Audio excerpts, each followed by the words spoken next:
Anong ganap sa mundo ng showbiz? Para sa kapamilya actor na si Joshua Garcia, ang kapamilya actress na si Barbie Forteza ang best dressed sa GMA Gala 2023. Star, sino bibigyan mo ng best dress and more? Barbie. Siya yung nasa harapan ko kanina. Sabi ko, ganda na dress nito. Hindi siya ganun ka-flashy, pero at the same time, doon yung pagka-elegante ng babae. Sa akin, no? Tinweet ng GMA News ang clip ng interview na ni-repost naman ni Barbie. Tama ka naman dyan. Ha ha ha. Salamat. Caption ni Barbie.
Anong masasabi mo sa balitang ito?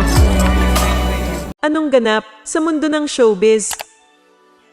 Gandang-ganda sa sarili si Barbie Forteza habang kinukunan siya ng gwapong photographer sa garahe ng tahanan ng young actress. Sa vlog ni Barbie ay may kilig pa niyang sinabi na dahil umiwas sa maraming tao at para may social distancing ay kumuha na lang siya ng isang gwapong photographer para sa home folio shoot. Pero bago magtaas ng kilay ang supporters nila ng real boyfriend na si Jack Roberto ay sinabi niya na ang ka-love team mismo ang kinuha niyang photographer. Sabi pa ni Barbie, hanga siya sa diskarte ng boyfriend. Si Jack raw mismo ang nagayos ng garahe para lumabas na parang isang studio. At ang boyfriend na rin ang nagsuggest ng mga post na gagawin. Para-paraan lang daw si Barbie na makasama ng matagalang boyfriend kaya naisip niyang gawin ang whole day photoshoot with her BF. Say ni Barbie, feeling ni Jack ay sumexy na siya, kaya niya ito kinuna ng picture. Biro pa nga ng young actress ay gandang-ganda kasi ang BF sa kanya. Ano sa palagay nyo? Ang landi naman ni girl.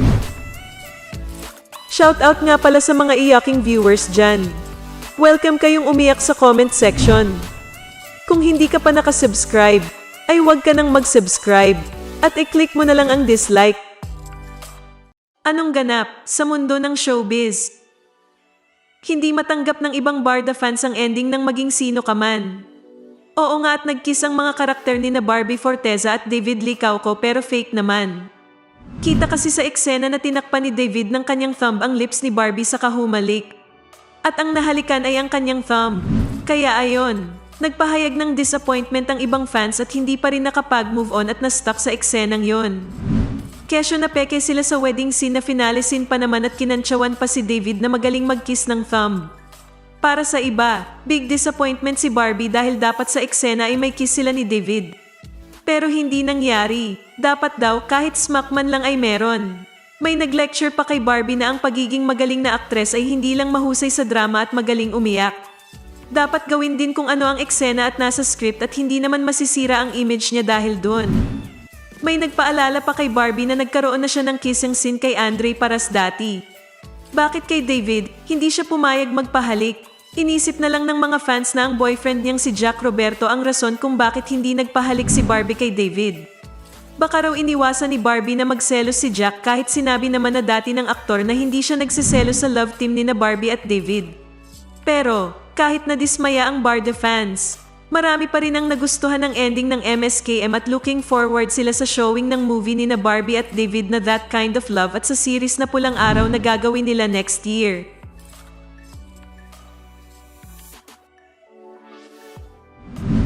Ano sa palagay mo? Bakit kaya pineke nila yung kanilang kissing scene?